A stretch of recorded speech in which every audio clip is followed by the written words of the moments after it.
কলমাকান্দা উপজেলার নাজিরপুর যে বাজারটা রয়েছে আমাদের, যে বাজারে পেরিফেরিভুক্ত অনেকগুলা আমাদের শপ লাইসেন্স ছিল যে ১০০ না শপ লাইসেন্স যেগুলা।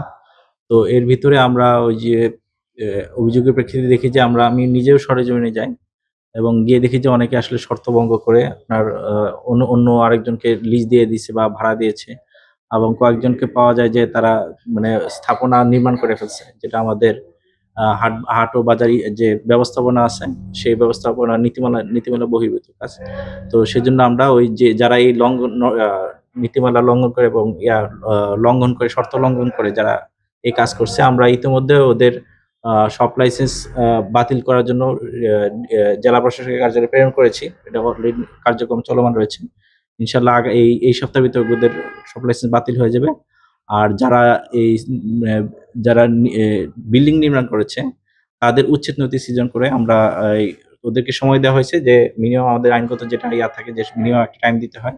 ওই টাইমটা দেওয়া হয়েছে। এর পরবর্তীতেই আমরা ব্যবস্থা তারা নিজেরা যদি না সরিয়ে নিয়ে যায় তাহলে আমরা নিজেরা এটা স্যার আমাদেরকে যদি একটু বলেন কবে নাগাদ আপনার বিল্ডিং গুলা ভাঙ্গা পড়বে এই বিষয়ে স্যার যদি এটা আমরা খুব শীঘ্রই আমাদের নথি মানে আমাদের এই যে এই আগামী এই সপ্তাহে আরকি টাইম দেওয়া হয়েছে যে এই সপ্তাহটায় এবং টাইম অতিক্রান্ত হওয়ার সাথে, সাথে আমরা জেলা প্রশাসকের কার্যালয়ে প্রেরণ করব এবং উচ্ছেদ। স্যার আমাদেরকে টাইমটা যদি একটু জানান নির্দিষ্ট টাইমটা আসলে এটা আমরা তো আইনগত বিষয়। আমাদের এটা প্রসেস আছে যে মিনিমাম যে প্রসেসটা না নিলেই না। আরেকটা প্রশ্ন রয়েছে কলমাকান্দা সরকারি পাইলট স্কুলের বেদখল জায়গা কবে দখল মুক্ত করবেন স্যার এই বিষয়ে যদি আমাদেরকে জানান। কলমাকান্দা পাইলট স্কুলের জায়গাটা নিয়ে আমরা অনেকবার বসছি এবং ইভেন আমাদের এডিসি রেভিনিউ স্যার উনি স্বয়ং অনেকগুলো মানে শুনানি নিয়েছি। ইতিমধ্যে আমরা মানে টানা ১ মাস ধরে বলতে গেলে কলমাকান্দা পাইলট স্কুল নিয়ে অনেক কাজ করতেছি যে আপনাদের যে দখলগুলা তাদের যে তারা নিজেরও কিছু দখল রাখতে পারে নাই বা করতে পারে না মানে সেটা একটা অনেক মাপঝোঁক করার পরে আমরা দেখেছি যে কিছু অংশ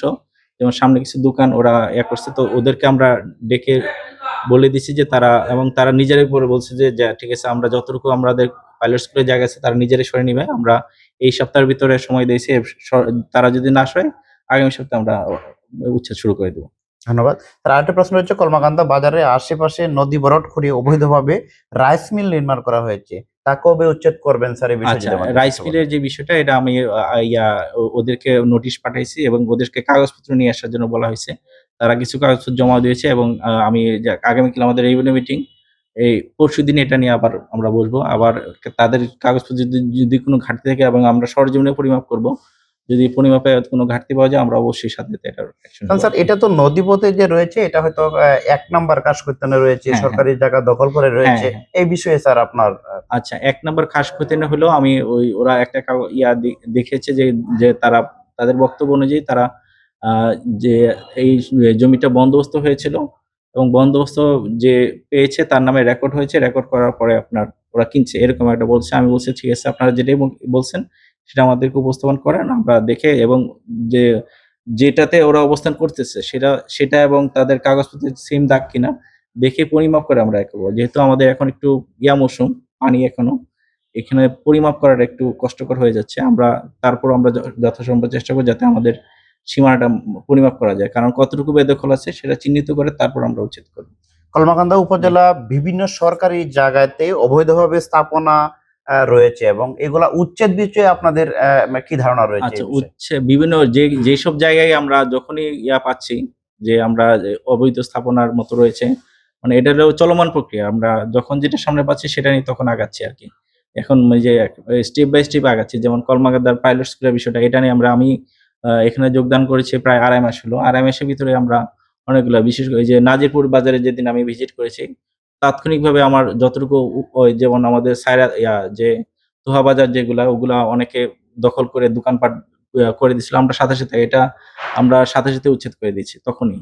তো আমরা মানে এটা প্রতিনিয়ত কাজ। মানে আমরা যখনই যেটা সামনে পাচ্ছি উচ্ছেদ করছি। কয়েকদিন আগেও আ আমাদের ইউনুস স্যারও উচ্ছেদ করলো যে বাজারের যে রাস্তা দখল করে তারা কিছু দোকানপাট ছিল ওগুলো উচ্ছেদ করা হইছে। এবং সামনে আমরা যখনই যে নিউজটা পাচ্ছি তখনই যে বসে আছে তাকে আমরা নোটিশ করি এবং তার কাগজপত্র দেখে পরবর্তী প্রয়োজনীয় যে ব্যবস্থা সেটা আমরা চলমান মানে এটা করতেছি রানিং আরকি। একটা পরে যখনই পাচ্ছি একটা তখনই আমরা উচ্ছেদ করছি।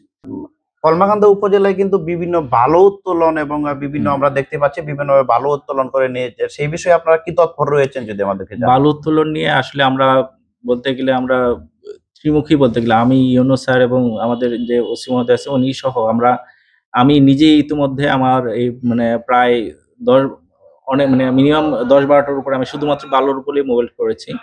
তো আসলে দেখা যায় আমরা এটা যখনই আমরা নিউজ পাই যথাসম্ভব কারণ সবসময় একটা বালুর মোবাইলের উপর একটু সময় সাপেক্ষ ব্যাপার হয়। কিন্তু যখনই আমরা পাই কোনো না কোনোভাবে হয় আমি নয়তো ইয়া ওসি মহোদয় নয়তো ওই বে বি থানা ওই বিশ্বপ্রশাসন যেখানে যে তদন্ত কেন্দ্র আছে তাদেরকে আমরা জানাই তাৎক্ষণিক ব্যবস্থা নেওয়ার জন্য। আর সেখানে এই বালুর বিষয়ে আসলে আমরা জিরো টলারেন্স কারণ আমরা এখানে কাউকে কোনো ছাড় দিচ্ছি না। আমি ইতিমধ্যে কয়েক দফা আমরা বালু এ মোবাইল কোর্ট করে আমরা নৌকা জব্দ করেছি। এখনো আপনার ৮ টা নৌকা জব্দ অবস্থায় আছে। ইয়া তারপরে আমরা বালুগুলা আমরা ওই সিজ করতেছি, জব্দ করতেছি। তো আসলে আমাদের এখানে কোনো মানে ইয়ার ঘাটতি নাই যে আমরা খুব শীঘ্রই আবার আরো বড় ধরনের অভিযান করব।